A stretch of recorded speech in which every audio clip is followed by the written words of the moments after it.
Hello everyone from Patio Frutal. This is Sergio coming at you. Today we are going to show you how are my hazelnut, male hazelnut. I don't know if you call them flowers, but they are the pollinators for the flowers that will come on the same tree. So I want you to look. This thing has gotten elongated. Um, and supposedly, because I cannot assure you, these are the male pollen that will somehow go from there to the little flower buds when they open up in the spring. Oh, wait a minute. Look. Let's see if the cameras can focus over here. Let's see. I think if camera can quite. Let me see if he does it with my finger. So they're so tiny right now, the flowers, that they have a little red tip. See if I can focus. So much contrast behind it. So there is some little opening here on the little flower. You can see the little redness in there above my fingernail. I mean, there is something going on. They just started to I don't know, open up. Today was a beautiful day here in New England. The temperature was 63 degrees Fahrenheit. And yes, I can see some little, they're so tiny that this thing is not even focusing. But you can see on the tip of this tiny, tiny little flower. It's only like 2/8 of an inch. And it has a little red tip, tiny, little brushy. And that's where it's supposedly it's gonna catch the pollen that's gonna come from this one into those little flowers. And this one comes from the same tree. So the female produces the male flowers also. Yeah, so I hope the cameras will show there. Tiny little flower in the center there. Has a tiny little red brush. And hopefully, I don't know what bug is gonna do it, but they're gonna become active, hopefully, and start to fertilize the hazelnut. All right, so that is what is supposed to be happening. I hope you can see right there. You can see those two buds on the top. Those are female flowers, and the long stem, male. So hopefully this will work out this year, because last year was a big surprise that I got any hazelnut from these trees. My Japanese heart nut there, there's no signs of anything. It just looked like a plain stick. I mean, spring just started two weeks ago. So we're gonna go see how other things are progressing. Like my figs, my figs has been out of the root cellar for 2 weeks now. So we're gonna see how they have progressed. So yeah, sorry about the shaking here, but it's a walk. So we're gonna go see if there has been, look at that, the forsythia starting to bloom already. It's like spring is right here.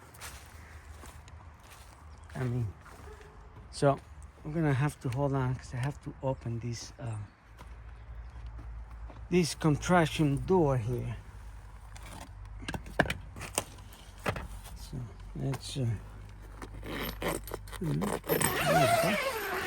all right, we are in. All right, so let's see what the changes are in 2 weeks time. We're gonna start at the bottom. We have some baby plants that I had in the house. This is 4, 5. There's another small one right there. This is just cutting that I started up in the winter. 2 already plants that I bought. This one here, and this one is a yellow long neck. That came to me by accident. Because what I really wanted was this one. I think it was not by accident, it was a gift. This is a call, this one here. Phenomenal. And they sent me that yellow long neck as a gift, which I greatly appreciated. And it came from, well, let me tell you who sent me this gift. It was from Profig USA. And I bought them in Etsy. Profig USA. I make birthday tags when I acquire my trees, so I can keep a record of it. So anyway, but what I want you to see is the changes in all of my fig plants from 2 weeks out of the dungeon, which is my root salad, which is well, you can't see it, but if you see my previous video, all these figs, all over 50 fig plants, were down there in the underground over winter, and they survive 100% plus. I mean, there's no die at all. Even the ones that were touching the roof part have successfully survived without even a coal burn. And I want you to see, these are little figlets that are in these plants already. I mean, this here, they were already showing in the plant when I took them out 2 weeks ago.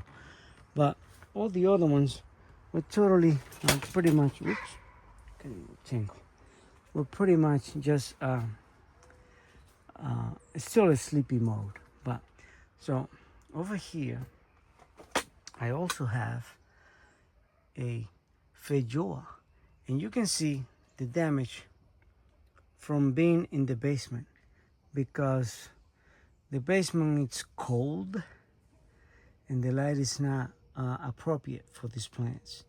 So they inside the greenhouse, where they're getting a bit of a sun shock from the sun that gets penetrating here. So also we have some other figs. Look at that. They have figlets. They're blooming all over the place, and this is great. I mean, I'm very excited. Hopefully I will get lots of fig this year.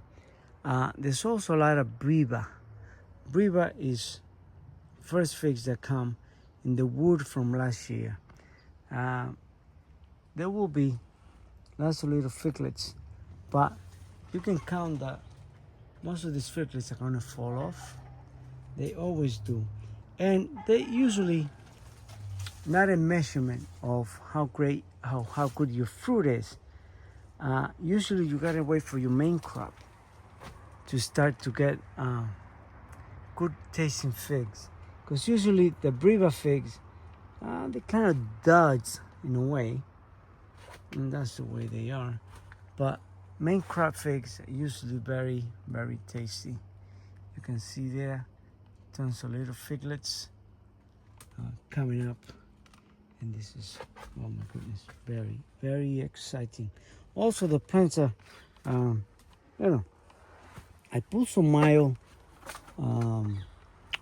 fertilizer to it, just to wake them up, because plants, they wake up and they're hungry and they need a little bit of juice to get them going. I want you to see this plant, and I kid you not, this thing gotta have like 100 figs, and I'm not exaggerating. I mean, you just look at these nodes, all these nodes, they're full of figs. And unfortunately, most of them will fall, but I really will try my best to make this Briba crop a enjoyable, tasty crop. Hopefully they will. I mean, by the way, all these that I'm looking over here, they all come from the same plant. This is an Olympian fig, and as you remember last year, those who saw my videos, it was loaded, and it was main crop figs.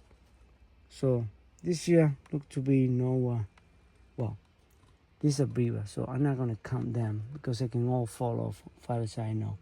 But yeah, well, that's where we are. So, I mean, this is just a